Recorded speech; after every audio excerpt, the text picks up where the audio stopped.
चलिए सुनते हैं प्रेमा बंध की कहानी। आप मेरी माँ नहीं हैं, साहिल ने अविचलित भाव से कहा। अपने 10 वर्षीय बेटे की मुख से निकले इन शब्दों ने मेरे हृदय को लहूलुहान कर दिया। मुझे लगा कि क्षण भर को एयरपोर्ट पर सब कुछ थम गया हो और साहिल की आंखों में बहती घृणा उसकी आंखों से उतरकर मुझे चारों तरफ से घेर रही है। मैं घृणा की सरिता में डूबने लगी कि तभी मेरा मोबाइल बज उठा। इससे पहले कि मैं फ़ोन उठाती, साहिल ने फ़ोन मेरे हाथों से छीना और अपने कान से लगाकर बोला, माँ, साहिल फ़ोन पर व्यस्त हो अपनी कही हुई बात भूल गया। पर मेरे लिए भूल जाना इतना सरल नहीं। अतीत मनुष्य के जीवन का ऐसा मौसम है जो जाकर भी नहीं जाता। विगत के गर्भ में जन्म लेकर स्मृतियों का वर्तमान में अनाधिकार प्रवेश अनवरत चलता रहता है। अतीत और वर्तमान के इस आबंधन से भविष्य की अछूता नहीं रहता। मेरे अधैर्य ने पहले मेरे अतीत और अब मेरे वर्तमान को प्रतिकूल कर दिया। मेरी मम्मी और पापा दोनों पटना के साइंस कॉलेज में लेक्चरर थे। उनकी इकलौती संतान होने के बावजूद मुझे कभी अकेलापन अनुभव ही नहीं हुआ। इसका कारण था मम्मी पापा का जबरदस्त तालमेल। घर पर मेरे लिए सदा एक अभिभावक मौजूद होता। पढ़ाई से संबंधित समस्याएं हो, दोस्तों के साथ हुआ विवाद हो अथवा आयु के साथ बढ़ती उलझनें हो, सब कुछ साझा करने के लिए मेरे पास मम्मी या पापा अवश्य होते। मैं दोनों से ही बहुत निकट थी। मेरे पहले पीरियड के समय तो मम्मी किसी सम्मेलन के लिए पटना से बाहर गई हुई थी। हालांकि मम्मी ने मुझे मानसिक रूप से इस दिन के लिए तैयार किया था, किंतु जब वह दिन आया मैं घबरा गई। पर पापा शांत रहे। उन्होंने अपने कॉलेज से छुट्टी ली और पूरे 5 दिन मुझे सामान्य करने में लगे रहे। ऐसा नहीं था कि मुझे डांट नहीं पड़ती थी। एक बार स्कूल में की गई शरारत के कारण स्कूल में तो मुझे माफ़ी मिल गई, पर मेरी मम्मी ने प्रिंसिपल से बोलकर मुझे दंड दिलवाया। लेकिन अगर मेरी गलती न होती और फिर भी मुझे दंडित किया जाता तो यही मेरी मम्मी किसी से भी लड़ने को तैयार हो जाती, फिर सामने स्कूल की प्रिंसिपल हो अथवा मंत्री। जिसके बेटे को मैंने उसकी छेड़छाड़ से परेशान होकर थप्पड़ मार दिया था। अनुशासन और प्रेम के इस परिवेश में मेरा पालन हुआ।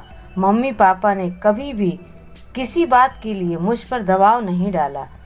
आईआईटी में अच्छे रैंक के कारण मैं किसी भी ब्रांच से इंजीनियरिंग कर सकती थी। पापा चाहते थे कि मैं दिल्ली में एडमिशन लूँ, क्योंकि पटना से दिल्ली आना जाना सरल होता है। किंतु मैंने जानबूझकर काउंसलिंग में खड़गपुर को चुना, क्योंकि मिलन को वहाँ जाना था। मम्मी ने मुझे समझने का प्रयास भी किया, लेकिन भावनाओं के समक्ष बुद्धि सदा पराजित होती है। बुद्धि तो मुझे तब भी सचेत करती रही जब मैंने मम्मी पापा के समक्ष मिलन से विवाह की बात रखी। मेरे निर्णय को पापा ने मौन विरोध के साथ स्वीकार किया, किंतु मम्मी चुप ना रह सकी और बोली, पारुल, अभी तुम्हारी नौकरी नहीं लगी और तुम काम पर फोकस करने की जगह शादी का सोचने लगी। प्रेम अथवा विवाह गलत नहीं, पर समय अवश्य गलत है। तुम दोनों की अपरिपक्वता हो और विवाह की गंभीरता को समझ नहीं पा रहे। अभी तो तुम दोनों को ही अपने अपने कार्यस्थल पर स्वयं को सिद्ध करने का बहुत संभव है। तुम दोनों एमबीबीएस भी करना चाहो। यह समय किसी भी तरह के विघ्न से दूर रहकर परिश्रम करने का है। और फिर हम तुम्हें अलग होने को तो नहीं कह रहे, बस कुछ समय अपने करियर पर ध्यान दे लो।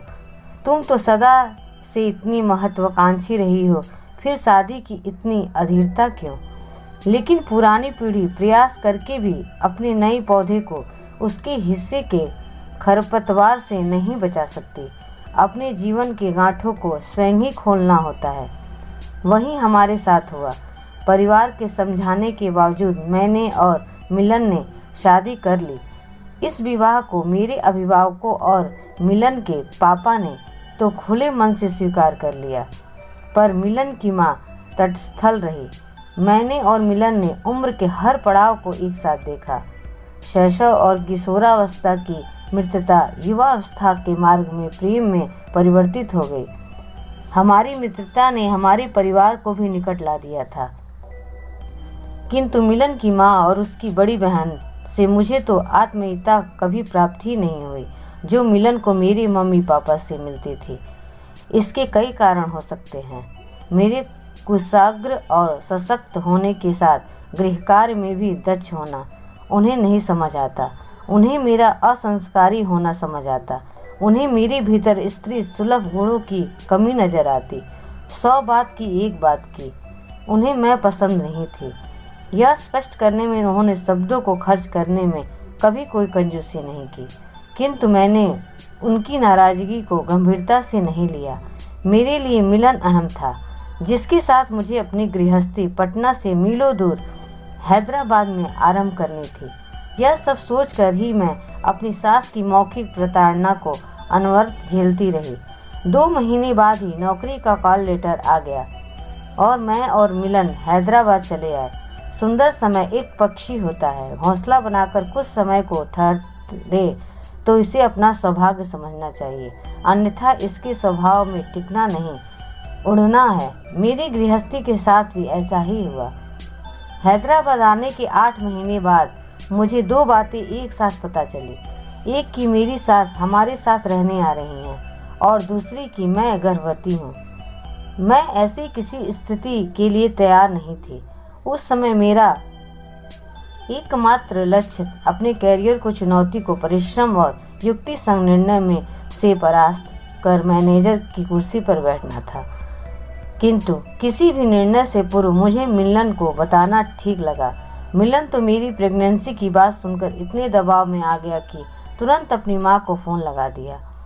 इस फोन का लाभ यह हुआ कि 1 महीने बाद आने वाली मेरी सास 10 दिन बाद ही आ गई।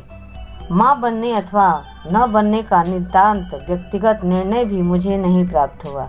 उस समय मैं स्वयं भी आवर्षण को लेकर संशय की स्थिति में थी, सो मैंने अपनी सास के निर्णय को मौन स्वीकृति दे दी। पर मेरे मौन को मेरी कमजोरी मान लिया गया। अपनी गर्भावस्था में घर और नौकरी की रेलगाड़ी पर उतरते चढ़ते मुझे मेरी सास के टाइम टेबल का ख्याल रखना पड़ता। उनके अनुसार गर्भावस्था कोई बीमारी नहीं, स्त्री जीवन की एक अवस्था है जिससे हर स्त्री को कभी न कभी गुजरना होता है। यह एक सामान्य सी प्रक्रिया है। सो मेरा आराम करना अथवा अपनी समस्याओं को व्यक्त करना उन्हें अखरता। मेरी पीड़ा को वो मेरा अभिनय समझती। ऐसे समय में वे अपना उदाहरण देने में भी पीछे नहीं रहते। वे मुझसे नौकरी छोड़ देने की बात भी करती रहती। जहाँ प्रतिदिन के मानसिक और मौखिक प्रताड़ना ने मुझे विक्षिप्त करना आरंभ कर दिया, वहीं मिलन मुझ पर हो रहे इस मानसिक अत्याचार से निर्लिप्त ही रहा।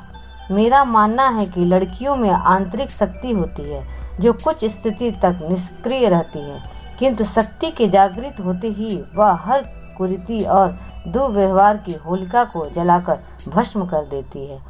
कई महीनों की विक्षिप्त नींद के बाद जब मैं जागी तो स्वयं को पंखे पर रस्सी बांधते हुए पाया। सच कहूँ तो क्षण भर को मैं कुछ समझ नहीं पाई, और जब समझी भय और संतोष की मिश्रित संवेदना से घिर गई। भय हुआ अपने वर्तमान से और संतोष मिला कि भविष्य अभी शेष है। मैंने तत्क्षण ही वह छोड़ दिया और अपने मम्मी पापा के पास पटना आ गई। मिलन भी आया था मुझे मनाने, वापस ले जाने। उसने मेरी प्रताड़ना को ऐतिहासिक और देखभाल का नाम दिया। 8वें महीने को गर्भावस्था का अंतिम चरण मानते हैं। इस समय शिशु का आकार ऐसा होता है कि वह गर्भाशय को घेर लेता है। अब उसके पास उछल कूद का स्थान नहीं होता, इसीलिए वो इतने करवट बदलता है कि प्रतीत होता है मानो पेट में शिशु नहीं आंदोलन पल रहा है। कम से कम मेरे लिए तो यह सत्य था। सो मैंने मिलन को तो मना किया ही, तलाक के लिए भी अर्जी डाल दी। माँ का राजा बेटा होना एक बात है और इस राजा बेटा सिंड्रोम के पीछे अपनी कमजोरी को छुपाना दूसरी। अच्छा बेटा होने के लिए अच्छा मनुष्य होने से समझौता नहीं करना पड़ता। माँ के गर्भाशय में भ्रूण का विकसित होना एक साधारण सी लगने वाली असाधारण घटना है। प्रत्येक क्षण के साथ स्त्री एक पावन प्रेमा बंधन में बंधती जाती है। कुछ महीने में वही स्त्री जन्म देती है, एक शिशु और एक माँ। किंतु मेरे साथ ऐसा कुछ नहीं हुआ। ना मुझे मेरा गर्भवती होना रोमांचित कर पाया और ना साहिल का जन्म। पहले तो मैं माँ बनने के लिए तैयार ही नहीं थी। संभवतः समय के साथ शिशु और मेरा बंध मजबूत भी हो जाता, किंतु उस दौरान स्वयं मेरे लिए परिस्थितियाँ इतनी जटिल रहीं कि शिशु की तरफ मेरा ध्यान ही नहीं गया। मायके आने के बाद भी मेरा ध्यान अपने काम में लग रहता। मैंने रिमोट वर्क ले लिया था और पूरी एकाग्रता से स्वयं को स्थापित करने में लगी रही। स्तनपान के अतिरिक्त साहिल की सभी जिम्मेदारियों को मेरी मम्मी ने सहर्ष अपने ऊपर ले लिया। मेरे तन ने शिशु को जन्म अवश्य दिया, लेकिन मेरा मन मां नहीं बन पाया। मन की निर्लिप्तता को तन ने भी शीघ्र भांप लिया और 4-5 महीने बाद ही मेरे स्तनों में दूध आना बंद हो गया। मेरे और साहिल के मध्य का एकमात्र बंधन भी समाप्त हो गया। मैं पूरी तरह अपने आप में और मम्मी साहिल में व्यस्त हो गई। मेरा परिश्रम फलित हुआ और कंपनी ने मुझे मैनेजर लेवल देकर मुंबई ऑफिस ज्वाइन करने के लिए बुला लिया। बधाई के लिए सबसे पहला फोन मिलन का आया। साहिल के जन्म के बाद से मिलन का मेरे घर आना जाना बढ़ गया था। उसके साहिल से मिलने से मुझे कोई भी आपत्ति नहीं थी। आखिर वह उसका पिता था। वह आता, साहिल के साथ खेलता, मम्मी पापा के पास बैठता और चला जाता। आरंभ में हमारी बातें औपचारिक अभिवादन तक ही सीमित रही। उसने कभी स्वयं तलाक की अर्जी वापस लेने की बात भी नहीं की। लेकिन जैसे जैसे केस की सुनवाई का दिन समीप आने लगा, उसका मेरे घर आना बढ़ गया। मैंने उससे पूछा भी, साहिल की कस्टडी लेने के लिए भ्रमण का व्यय बढ़ा लिया है क्या? उत्तर में उसने कहा, नहीं, तुम मुझे माफ़ करके शर्मिंदा कर दो। इसलिए उस दिन जो संवाद एक मौन के साथ समाप्त हुआ था, वह आगे आने वाले संवादों के लिए मार्ग प्रशस्त कर गया। जीवन में स्वयं पर विजय प्राप्त करने की तुलना में कोई बड़ा आनंद नहीं है। हम दोनों ने ही अपनी अपनी सशक्तता पर विजय प्राप्त कर ली। उस दिन मात्र बधाई देने के लिए उसका फ़ोन नहीं आया। उसने मुझे अपना ट्रांसफ़र मुंबई करा लेने की सूचना भी दी। अतीत को पीछे छोड़ एक नया वर्तमान आरंभ करने के लिए हम दोनों मुंबई आ गए। मिलन की माँ के साथ मेरा संबंध कभी समान ही नहीं हो पाया। वास्तविक जीवन कोई फिल्म तो नहीं जहां अंत में सभी का हृदय परिवर्तन हो जाता है। सो वह बदली तो नहीं, पर वर्तमान स्थिति को स्वीकार अवश्य कर लिया। अतीत की कटुता को भूल में आगे बढ़ गई। हम दोनों अपनी नौकरी और रिश्ते को समय देना था, अतः कुछ वर्षों के लिए साहिल को मम्मी के पास ही छोड़ने का निर्णय लिया। हम दोनों बीच बीच में पटना आते और महंगे महंगे खिलौने, गैजेट्स आदि देकर अपने माता पिता होने के कर्तव्य की पूर्ति कर लेते। जब साहिल के स्कूल की छुट्टियां होती तो वो मम्मी पापा के साथ मुंबई आ जाता। हमारे कृत्रिम जीवन के इस कृत्रिम संबंध की प्रामाणिकता को न मैं देख पाई और न समझ पाई। देखते ही देखते 10 वर्ष बीत गए। इस मध्य मैंने और मिलन ने अपने अपने कार्य क्षेत्र में एक अच्छा स्थान बना लिया। हमने साहिल को अपने पास मुंबई लाने का निर्णय लिया और पटना आ गए। समाज और कानून प्रसव को ममता का प्रथम मापदंड मानता है। हम चाहते जितना भी यशोदा का गुणगान कर लें, वास्तव में कृष्ण देवकी को ही प्राप्त होता है। यशोदाताओं की गोद को निर्ममता से रिक्त कर देने को न्याय माना जाता है। चंद प्रशंसा के टुकड़े और कुछ वाहवाही के क्षण पढ़कर समाज अपने कर्तव्य की इतिश्री कर लेता है। मैंने भी वही किया। मैंने जब मम्मी के गले लगकर साहिल को ले जाने की बात तो कही, तब मैं उनकी बनावटी हंसी के पीछे छुपी यतंत्रता को नहीं देख पाई। माँ मौन रही, लेकिन साहिल मौन नहीं रहा। वो चीखा, वो चिल्लाया, मुझे आपके साथ कहीं नहीं जाना, आप चली जाओ। जब मैं फिर भी नहीं मानी तो चिरौरी करने लगा, मम्मी मुझे कोई वीडियो गेम नहीं चाहिए, मुझे डिज्नीलैंड नहीं देखना, आप मुझे मेरे माँ पापा के पास रहने दीजिए। मैंने अत्यंत शुष्क स्वर में उत्तर दिया था। साहिल डिसीजन हो चुका है। तुम देखना, तुम्हें मुंबई बहुत अच्छा लगेगा। इतना कहकर ज्यों ही मैं उसे गले लगाने के लिए आगे बढ़ी, उसने मेरा हाथ झटक दिया और तेज आवाज में चीखा, मम्मी आप गंदी हो, आई हेट यू। मैं सहम गई। मेरे और मिलन के साथ साथ पापा के लिए भी साहिल जैसे शिष्ट और मृदुभाषी बच्चे का ऐसा व्यवहार चौंकाने वाला था। लेकिन मेरी मम्मी सब समझ गई। उन्होंने न मालूम साहिल से क्या कहा, लेकिन उस घटना के बाद साहिल आश्चर्यजनक रूप से शांत हो गया। वह मुंबई चलने के लिए भी मान गया। मिलन ने साहिल में आए इस अप्रत्याशित बदलाव पर मेरा ध्यान ले जाना चाहा। जब एयरपोर्ट के लिए निकलने से पहले साहिल मेरी मम्मी से लिपटकर रो पड़ा, तब मिलन ने मुझे समझाने का असफल प्रयास भी किया, लेकिन मैं नहीं समझ पाई। जैसे वीर्यदान से कोई पुरुष पिता नहीं बन जाता, वैसे ही जन्म दे देने से कोई स्त्री माँ नहीं बन जाती। मेरा माँ बनना अभी शेष था।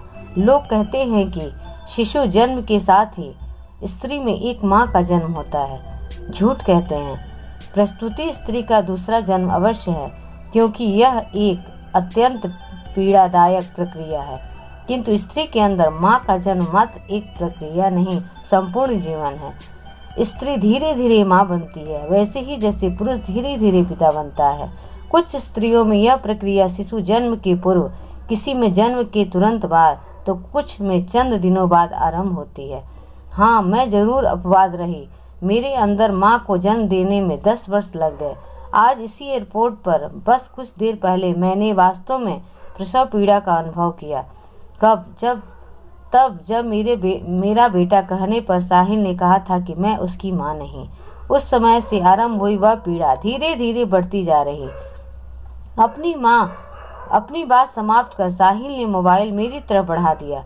एक क्षण को हमारी दृष्टि मिली। उसकी मासूम आंखें मेरी तरफ देखने हुए भी मुझे नहीं सुन तो ताक रही थी। उसकी निरुद्देश आंखें मुझे अपनी ही चेहरा इतना स्वार्थी नजर आया। मुझे मम्मी याद आई। यदि यह जिंदगी माँ बन जाए तो बिन मांगे ही सब मिल जाता है। माँ कितना छोटा शब्द है, पर कितना बड़ा अर्थ। साहिल की पीड़ा मेरी रोम रोम में घुलती रही और मैं माँ बन गई। तुम ठीक तो हो? मिलन के प्रश्न ने मुझे यथार्थ में लाया पटका। मेरे बहते आंसुओं ने उसे उत्तर दिया।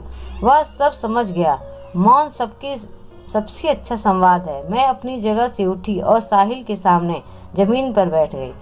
उसने संकुचा कर मुझे देखा। अपनी रुलाई को गले में घोटते हुए मैंने कहा, चलो घर चलें। अगर कहानी पसंद आई हो तो प्लीज़ लाइक एंड सब्सक्राइब जरूर करें। धन्यवाद।